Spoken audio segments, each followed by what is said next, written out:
Today, I'm going to talk about the cross in the cross of Jesus. Last night, Jesus revealed to me a very simple truth. And that truth is that people venerate the cross of Jesus. And he also revealed to me that Constantine is the one that introduced this cross worship. Pay attention to all the churches. On top of the church, you'll see a cross. The Pope has a cross in his hand. People make the sign of the cross like this and that with their tongue, with their hands, whatever, thinking that there is some kind of magic in the cross.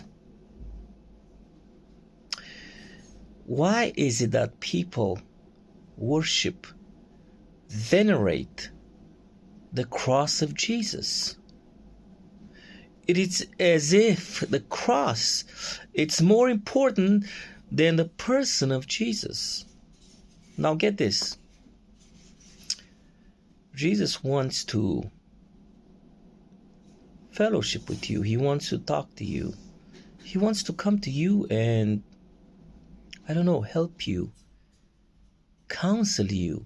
One time he came and counseled me in a problem that I had. And I could not believe how kind he is to counsel me.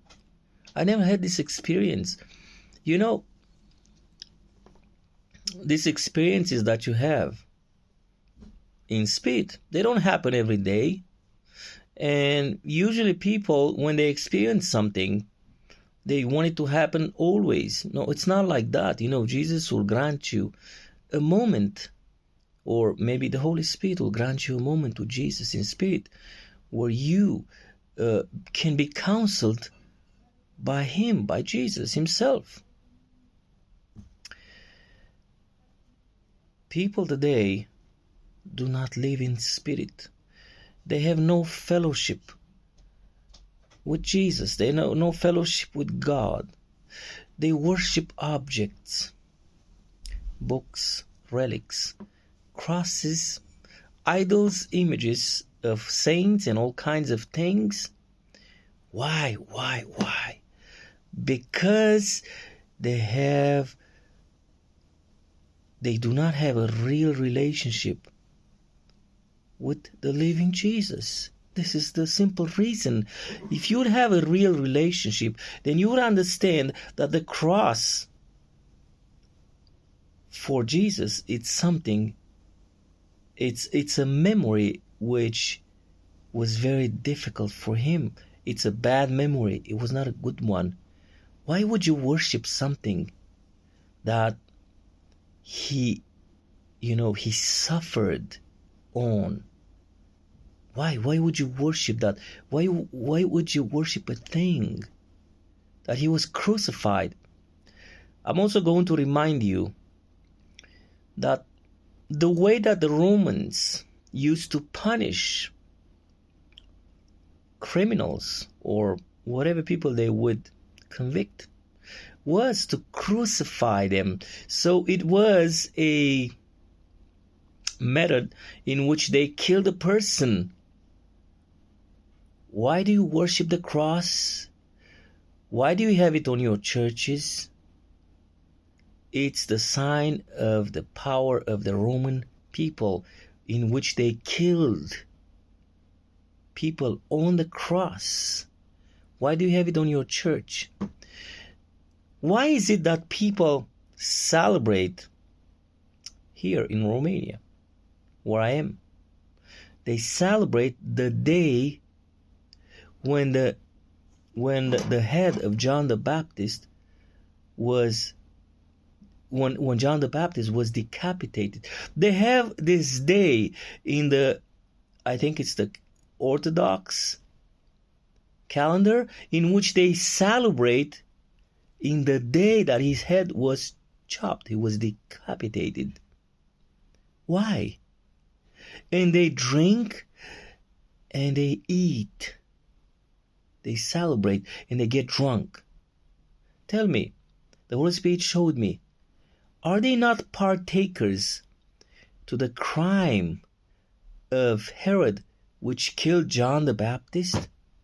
Can you believe this? Are you not a partaker to a criminal? Why do you eat in a day in which somebody was killed? You celebrate his death? Do you understand in which world we live in? We live in a world in which people love Satan. They love Satan. They are on his side. Why? Because Satan gives them a good life in the flesh.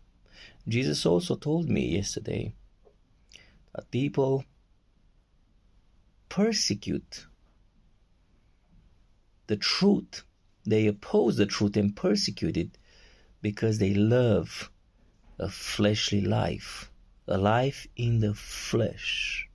This is why majority of people will reject the truth, because they want to keep a life in the flesh. Otherwise, you would have to die. What does it mean to crucify your flesh? Does it have to do anything with the cross? No, absolutely not. It has to do with death.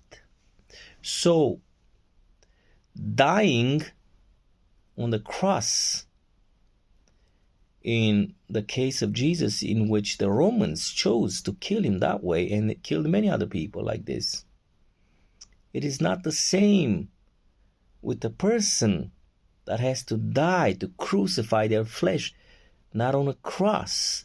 It's spiritual. You have to die from living after your own flesh desires. That's what it means to crucify your flesh. In other words, it's very simple. Instead of going to a football game, you pray, you fast, you speak the truth.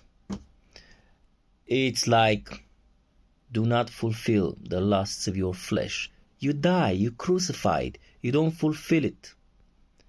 But you choose the Spirit, and instead you do what the Holy Spirit tells you.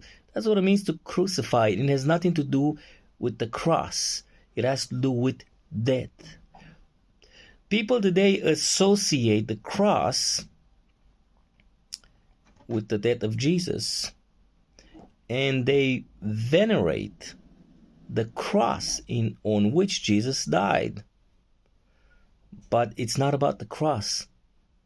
It's about Jesus. So to them, the cross, it's more real than Jesus himself. And this is how it became an object of veneration, an idol. The Bible is an idol, and it's the mark of the beast, Constantine.